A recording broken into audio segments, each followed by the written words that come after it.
एक बार एक बूढ़ी औरत को उसके ज़िंदगी भर की अच्छाइयों के बदले फरिश्तों ने उसकी एक ख्वाहिश पूरी करने की मंजूरी दी। उस बूढ़ी औरत ने फरिश्तों से कहा कि मैं मरने से पहले एक बार स्वर्ग और नरक दोनों की यात्रा करना चाहती हूँ।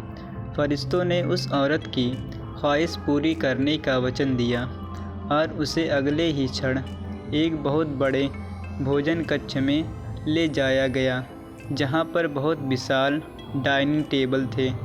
उन पर बहुत ज़्यादा स्वादिष्ट दिखने वाले भोजन रखे हुए थे और बहुत अच्छे अच्छे ड्रिंक्स भी रखी हुई थी। मगर उस टेबल के चारों तरफ बैठे लोग बहुत ज़्यादा मायूस, भूखे और दुखी लग रहे थे। उस औरत ने देखा कि उन सभी लोगों के हाथों पर कोहनी तक लंबी लंबी चम्मच बंधी हुई है।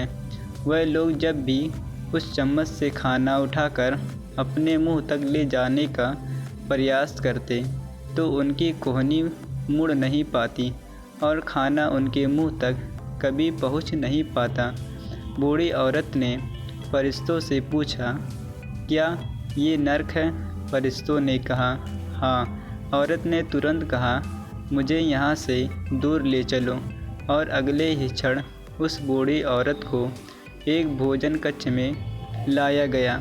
उसी भोजन कक्ष में जहाँ पर बड़े बड़े डाइनिंग टेबल थे, बहुत स्वादिष्ट दिखने वाला भोजन और अच्छे अच्छे ड्रिंक्स टेबल पर सजाई गई थी।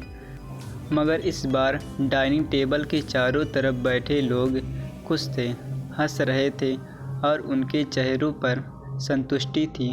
बूढ़ी औरत ने फरिश्तों से कहा, ये तो वही भोजन कक्ष है, वही भोजन है, वही ड्रिंक्स हैं, मगर फ़र्क इतना है कि यहाँ के लोग खुश दिख रहे हैं। ऐसा क्यों है?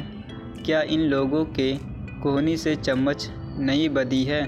फरिश्तों ने उस औरत से कहा, ध्यान से देखो, इन लोगों के हाथों से भी कोहनियों तक चम्मच बंधी हुई है। फ़र्क सिर्फ इतना है कि इन लोगों ने एक दूसरे को खाना खिलाना सीख लिया है।